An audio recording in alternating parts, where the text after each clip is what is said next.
kwento po ng buhay ko sa shelter.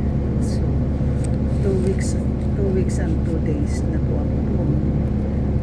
Ang laki ng in-adjust ko po sa buhay ko. Hindi ko po ito sinasadya at hindi ko po ito inakala. Pero marami pong tao doon. Iba-iba po. May African American 45%. Latinos po 45%, tapos yung 10% pagpasok na po.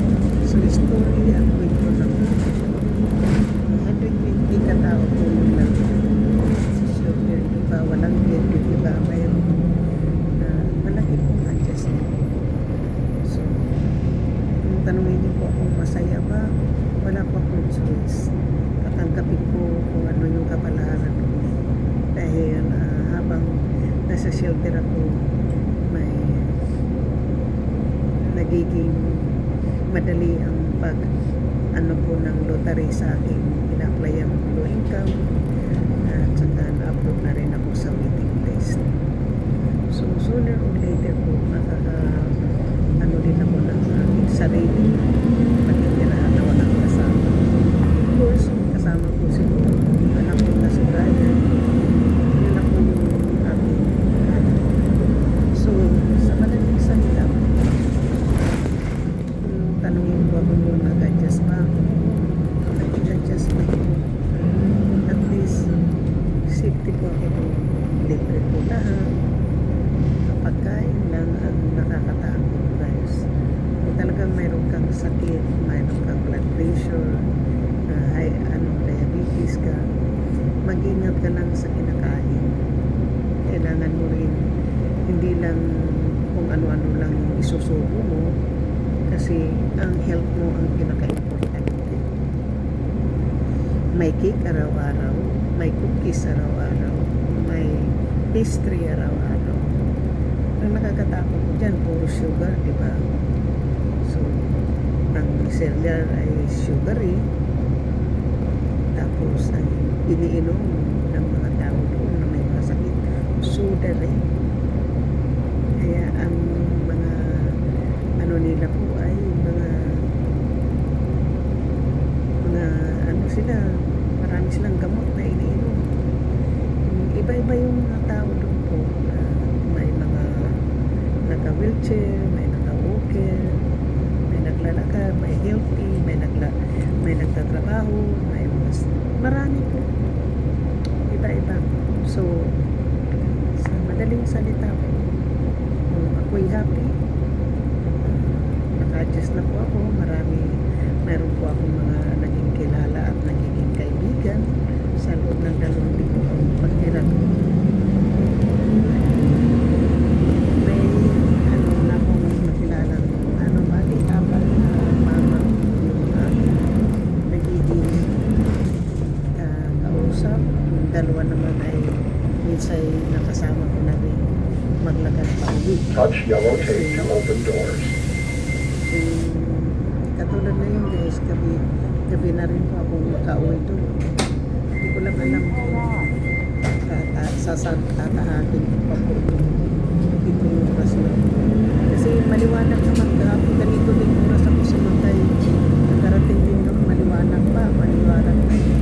Susubukan ko kung bumuwi ng isa at lalakad ng mag-isa. Malayo po. 20 minutes pa po yung lakad. At 1 hour and halos 30 minutes yung magbiyahe. So, kasi nagbayad po ako ng phone na wala na akong madala kung magtira ng pera sa bangko. So,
Hindi ko lang po ano, titingnan ko ngayon po kasi ako lang mag-isa.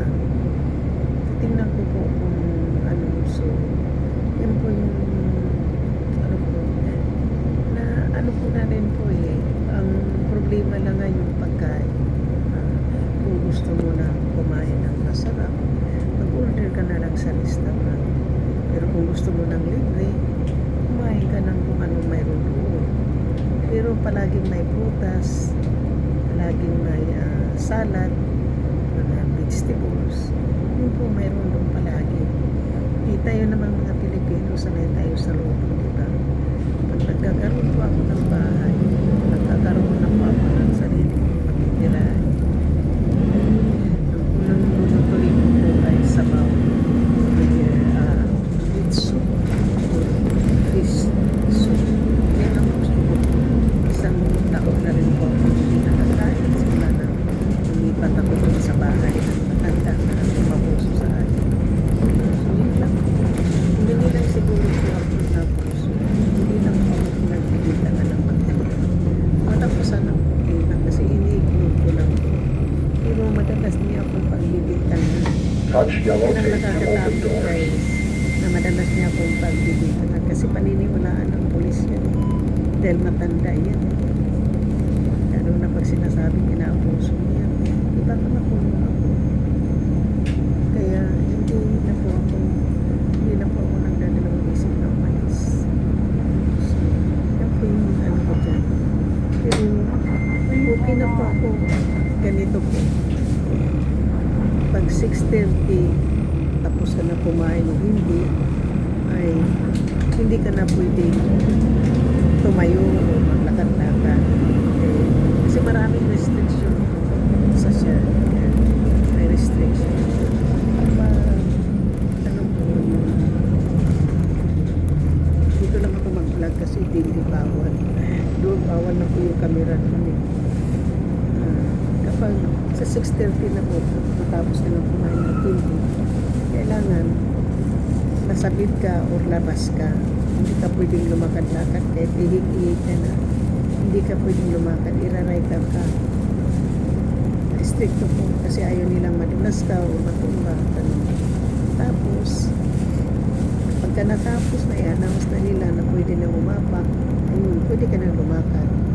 So ngayon po ang pangalawa ay pag bedtime, gano'n na alas 10 na magtatawag na naman yan, sasabihin na stay in your bed kasi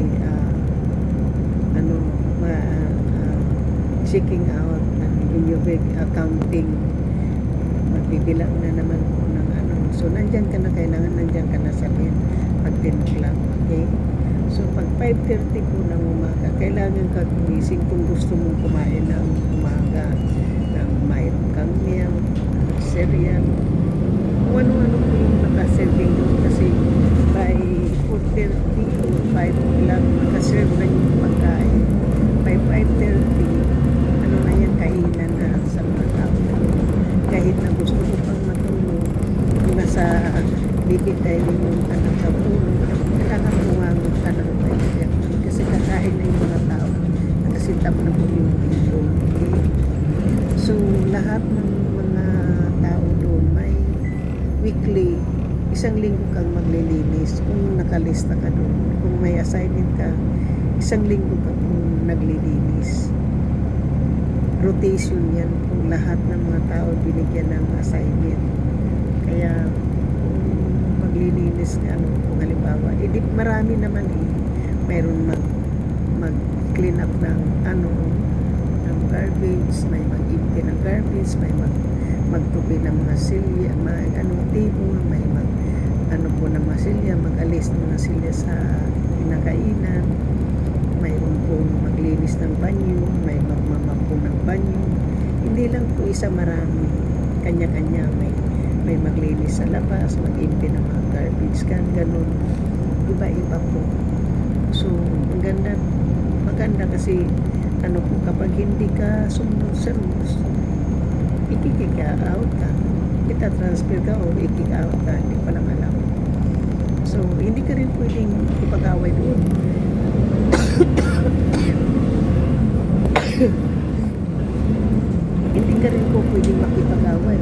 Kasi marami din magreklamo kasi ang mga tao doon hindi mapigil.